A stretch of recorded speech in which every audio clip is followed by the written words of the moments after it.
Bueno, pues 8 menos 25, espero 15 minutos como mucho, porque cuando hablé con Raúl y me planteó la posibilidad de hacer una pequeña reflexión, un pequeño discurso o una nota sobre la reforma fiscal española, pues lo primero que te planteas es, bueno, muchos amigos argentinos, entre comillas, no podemos entrar en cuestiones muy técnicas porque sí que realmente os aburriría. Y además, pues uno de los grandes problemas que se plantean cuando a alguien, que yo creo que, bueno, en este caso somos estudiosos, le plantean la posibilidad de hacer un tipo de presentación como esta es, primero, el poco tiempo que tienes, y segundo, precisamente, intentar que algo que no conocéis no os aburra demasiado, ¿no?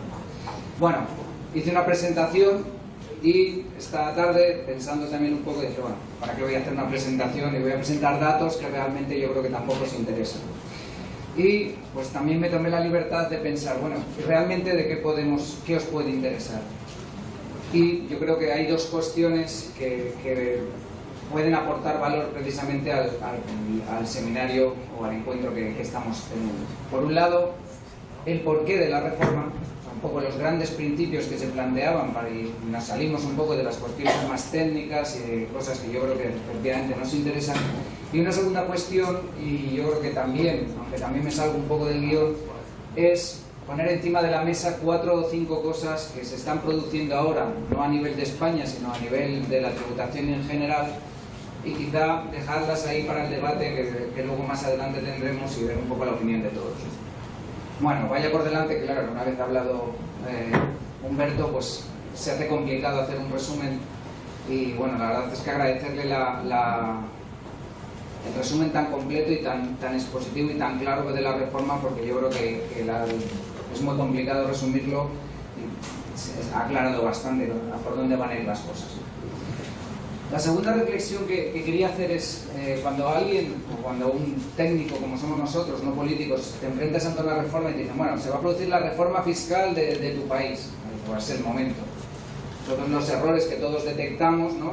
Pues es el momento y todos sabemos hacia dónde queremos ir. Y dónde queremos ir es una fiscalidad mucho más sencilla, ¿no? Es decir, pues vamos a quitar todos esos favores que comenzaba Marcio, que se han ido metiendo en las leyes, ¿no? Vamos a buscar una fiscalidad más eficiente, vamos también, un poco parafraseando a Marcio, vamos a empezar a recaudar bien, más neutral, que no incida tanto en la actividad económica, y bueno, pues luego cuando empiezas a plantear la reforma, pues se van cayendo ese tipo de principios y acabas quedándote pues prácticamente lo mismo, pero con otro nombre, ¿no? Y eso también un poco, había un entrenador del Real Madrid, un entrenador galés de hace muchos años, que decía que cuando acababa el partido el domingo y había perdido tu equipo por 3-0, decías, de los 11 que han salido, el domingo que viene no juega ninguno, pues vamos, se acabó. El lunes llegas al entrenamiento y dices, bueno, quizá estos dos los puedo sacar. Llega el viernes y de los 8, bueno, llega el domingo y vuelven a jugar los mismos 11 cabrones. Pues esto pasa mucho con las reformas. Tú tienes muchas ideas, pero luego realmente la realidad te pone un poco donde realmente tienes que estar, ¿no? Y yo creo que es muy importante cuando se analiza una reforma fiscal, lo primero de todo es analizar dónde estamos, ¿no? O el contexto, ¿no? Porque todos sabemos muy bien lo que podríamos o que querríamos hacer, pero luego es muy diferente el que podemos hacer. En el caso de España yo creo que hay 4 factores, si analizamos el contexto, que repercuten o que influyen muchísimo en el sistema fiscal que tenemos. Uno, ese lo tenemos todos, tenemos un modelo de tributación, en nuestro caso del año 78, ha llovido mucho, pero que siempre está basado en lo mismo. Lo podemos llamar de una forma o de otra, pero todos tenemos los mismos impuestos. Un impuesto a las ganancias, en nuestro caso es el impuesto a la renta, que grava a las personas físicas y jurídicas, un impuesto al valor añadido, algunos con algunos matices, hablabas de la posibilidad de devolver, digamos, las deducciones a la inversión, eso nosotros ya lo teníamos desde hace años, pero en fin, está todo inventado, vamos a decirlo así, y unos impuestos patrimoniales. Y en el fondo no nos salimos de ahí, ningún país se sale, digamos, del marco. Todos tenemos lo mismo y seguimos teniendo un modelo fiscal, vamos a decirlo así, del siglo XX que intentamos aplicar en el siglo XXI como podemos. Esa es la realidad. En nuestro caso tenemos un segundo factor, y es un factor muy importante y que nos condiciona mucho, y es que pertenecemos a la Unión Europea. ¿Qué significa? Bueno, pues primero que nosotros ya no tenemos política monetaria, esa la marca la Unión Europea. Se acabó jugar con la moneda, fuera, se acabó. Segundo, ¿qué nos queda? La política fiscal. Y dentro de la política fiscal, la imposición indirecta la marca la Unión Europea porque estamos armonizados. No podemos tocar el IVA y no podemos tocar los impuestos especiales. ¿Qué nos queda? La imposición directa. Es la realidad. Y entonces cuando alguien habla de una reforma fiscal en la que solo vas a tocar la imposición directa, dices, bueno, pues ya esos principios que yo decía de neutralidad, simplicidad, eficiencia, pues ya dices, bueno, es que me están limitando mucho la herramienta. Pero bueno, se plantea. Tercer factor, hemos dicho Unión Europea, modelo tradicional, y es la distribución territorial del Estado. Igual que vosotros, nosotros tenemos nuestras regiones, nuestras entidades municipales que también recaudan sus impuestos, tienen un principio de corresponsabilidad fiscal y, por ejemplo, los impuestos patrimoniales, los impuestos al patrimonio, los impuestos a las sucesiones están entregados a las regiones para que lo recauden ellos, con lo cual tampoco los podemos tocar. Bueno, entonces claro, te planteas ahí la reforma y dices, bueno, nos vamos a casa y nos quedamos todos con esto. Pues un poco, esa es la realidad. Pero bueno, con esos mimbres se plantea una reforma fiscal en España. ¿No se oye? Ahora, vale, perdón. Bueno, pues con esos mimbres intentamos plantear una reforma fiscal en España lo más eficiente y lo más, digamos, adaptada a lo que queremos. Esa reforma fiscal pasa por dos etapas muy importantes y una de las etapas va a estar condicionado por el cuarto factor que no os he comentado. Y es que España, como bien sabéis, desde el año 2007, vamos a poner así, al año 2013 ha pasado por la peor crisis económica de, bueno, quizá de su historia, estoy exagerando, pero por lo menos en los últimos 50 años seguro. Y esa crisis, solo voy a dar un dato porque tampoco es muy importante, pero del año 2007 a 2009 la tasa de paro en España pasa del 7%, que era una tasa de paro estructural, al 24% en 2 años. El déficit público pasa de tener superávit a tener un déficit público del 11%, con lo cual la situación se empieza a agravar y se plantea el mayor problema que nos encontramos, y es que la Unión Europea dice, no se puede tener déficit público, porque como yo controlo la política monetaria, tú no puedes estar gastando de más porque me descontrolas todas las cifras. España entra en una cosa que llaman el procedimiento de déficit excesivo, sanción, y pasan a intervenirte. Claro, España dice, no, yo me comprometo a reducir el déficit público a, este año 2018, pasamos del 11, tengo que dejarlo por debajo del 3%. Con lo cual, en todo eso tenemos, bueno, quiero hacer una reforma fiscal, ya no tributaria, una reforma fiscal, y además estoy, digamos, enganchado porque no puedo ni gastar más y tengo que recaudar más, porque tengo que intentar ajustar ese nivel, digamos, esa brecha. Año 2011, la primera medida que se toma, y la más importante de todas, es que se modifica la Constitución española, solo se ha modificado desde el año 78 una vez y esta era la segunda, en la que todos los partidos se acuerdan, los partidos mayoritarios, decir, bueno, a partir de ahora me comprometo a equilibrio presupuestario de todas las administraciones, y segundo, me comprometo a que el primer y principal objetivo de mi recaudación va a ser el pago de la deuda, por encima de todo lo demás.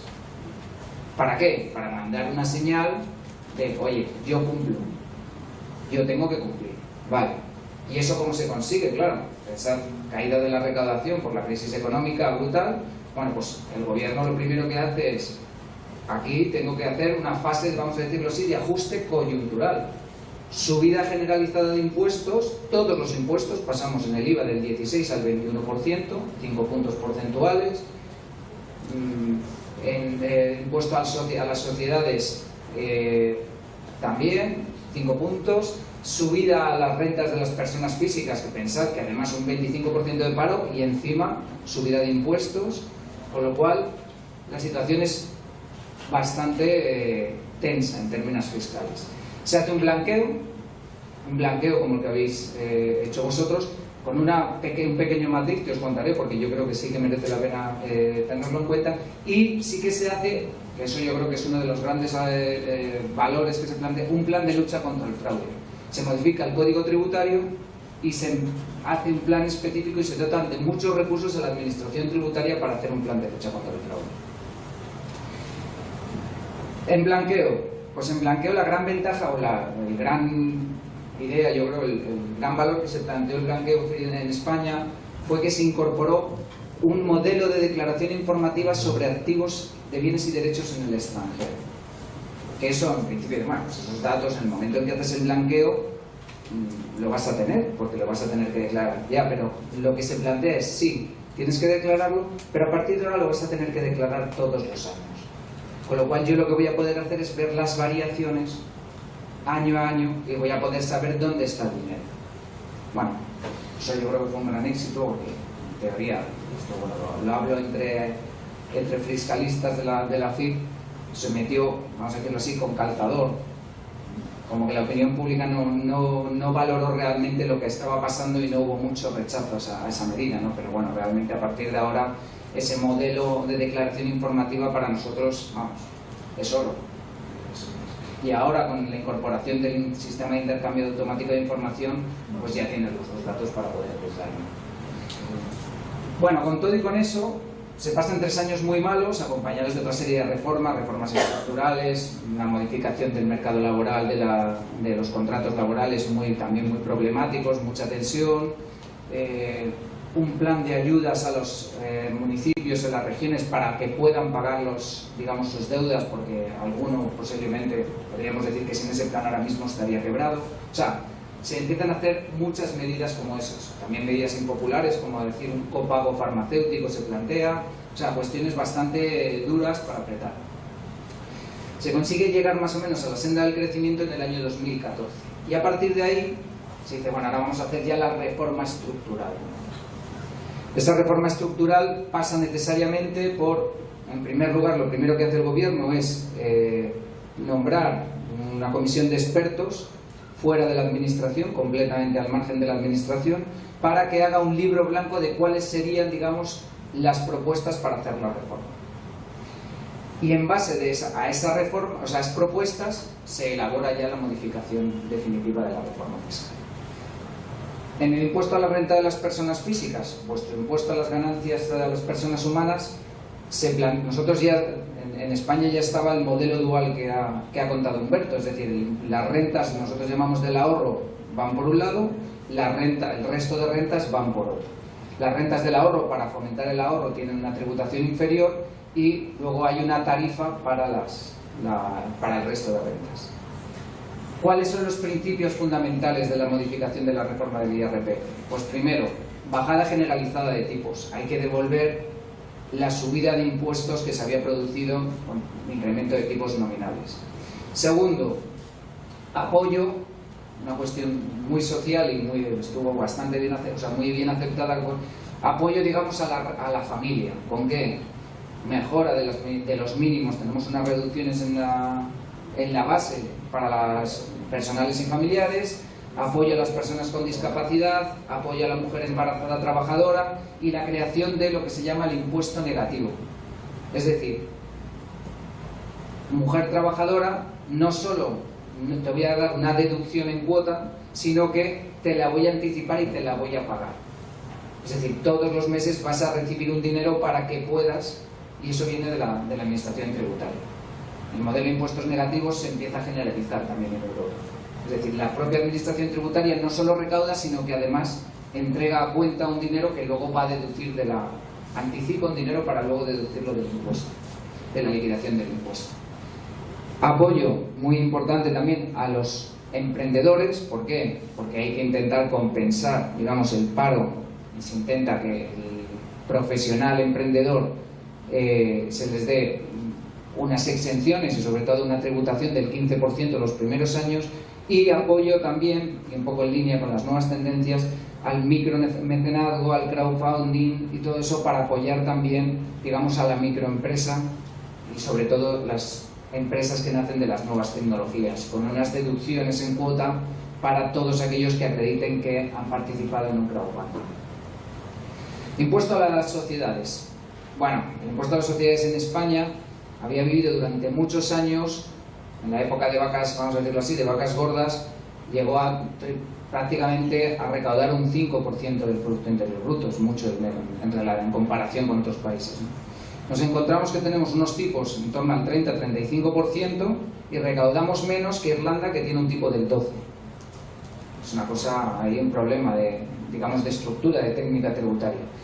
Y con la crisis, pese a la caída del Producto Interior Bruto, que hubo una caída, la recaudación se reduce un tercio, es decir, perdemos el 66% de esos 47.000 millones. Ahí hay un problema grave digamos, de elaboración del impuesto. Bueno, 3 medidas.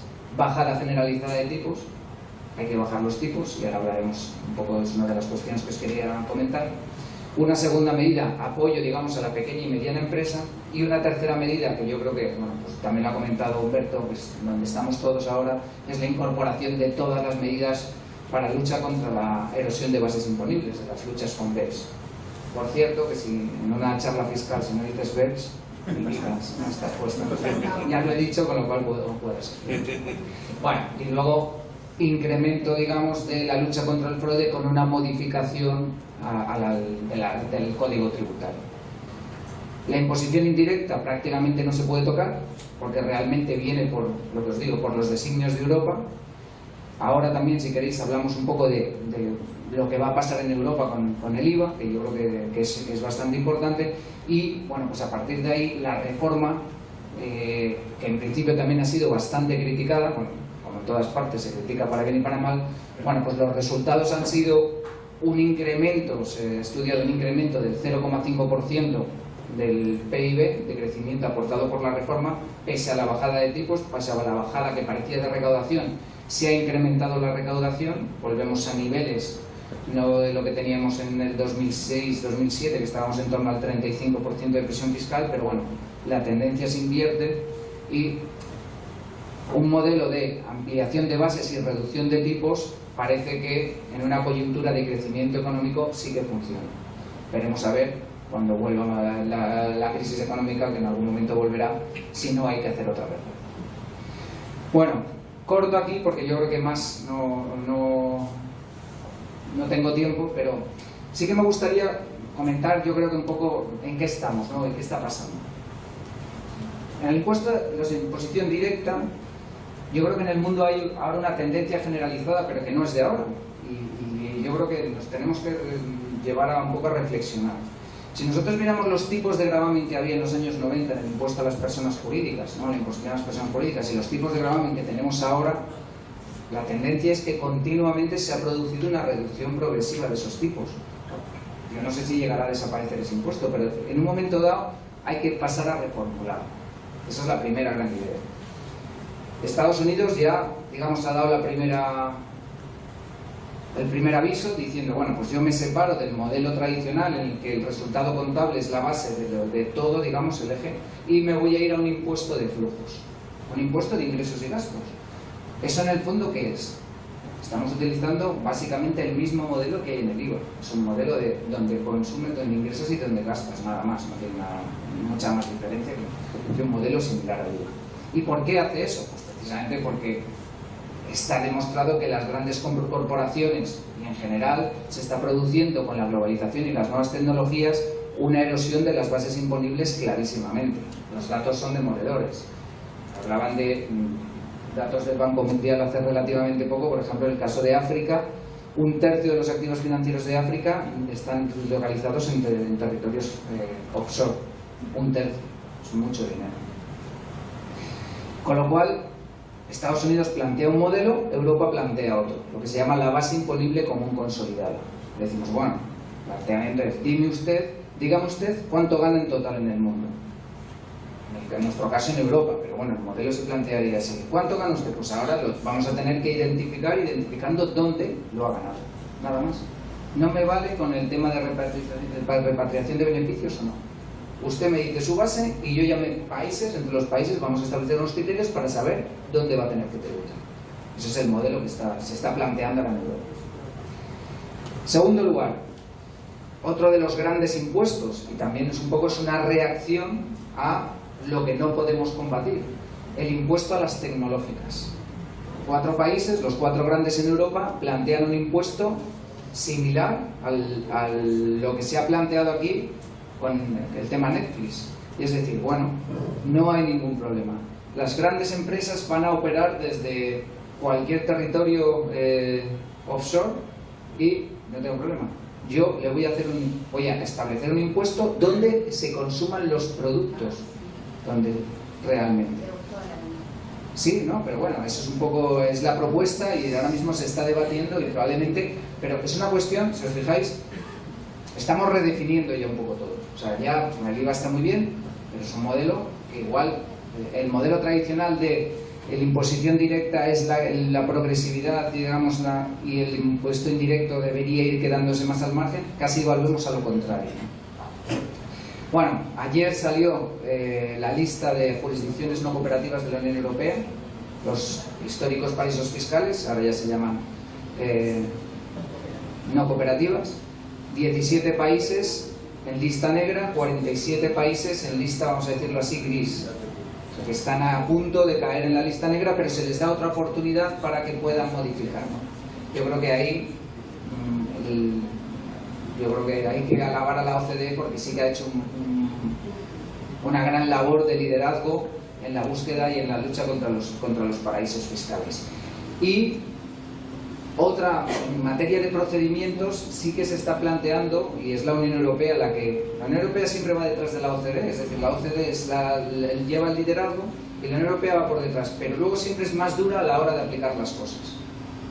Entonces, cuando se determina cualquiera las acciones BEPS, pues en tema de híbridos, bueno, pues OCDE hace una recomendación, Unión Europea lanza una directiva para que todos la apliquemos, en las que es, bien, apliquen híbridos, pero con un toque más. Siempre detrás, pero siempre más.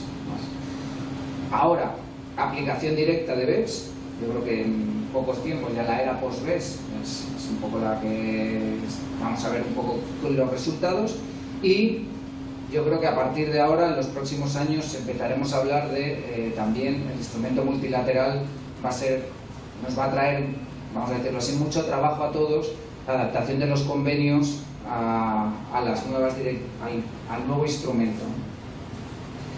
Y por último, y yo creo que ya un poco para cerrar el círculo, también es momento de empezar a plantearnos las relaciones con el contribuyente. Está bien que nos planteemos una reforma fiscal, pero yo creo que también el tema procedimental es importante. Ahora mismo la presidencia la tiene Alemania y está insistiendo mucho en lo que se llama la certidumbre fiscal. El concepto de certidumbre fiscal es decirle al contribuyente, bueno, vamos a ver, te estamos apretando mucho porque con el tema de me tienes que revelar las prácticas fiscales agresivas, todo eso, pero nosotros también a cambio tenemos un poco que aportarte algo. Reducción de cargas, digamos, administrativas indirectas y sobre todo el modelo de relaciones cooperativas.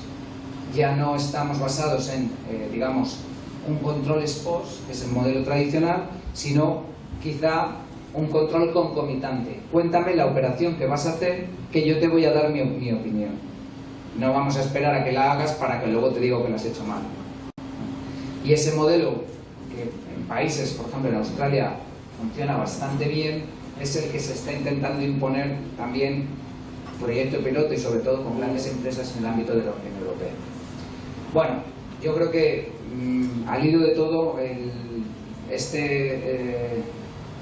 encuentro nos tiene que servir también un poco para plantearnos pues nuevos modelos de imposición, ¿no? Un modelo quizá de pues, nuevos impuestos, cómo podemos, digamos, actualizar los que hay. Eso es un poco lo que nos va a tocar y sobre todo, y bueno, ya mañana lo comentaremos tranquilamente, un poco cómo nos enfrentamos a la revolución digital que, como decía Raúl, yo creo que no somos conscientes de la importancia que tiene. Simplemente un dato. El otro día, hablando con una persona, con un CEO de una gran empresa en España, que también tiene presencia aquí, nos planteaba que la principal amenaza que se plantea, digamos, a los modelos tradicionales que tenemos, modelos económicos, es una cosa que se llama el blockchain, que es un tema de bloques de intercambio de información, unas bases de datos que van a revolucionar hasta el sistema financiero. O sea, yo creo que no sabemos lo que tenemos por delante. Y nada más, agradeceros vuestra atención. Me he pasado en 5 minutos, lo lamento. Y bueno, pues si queréis luego, si hay debate, pues podemos comentar lo que consideréis.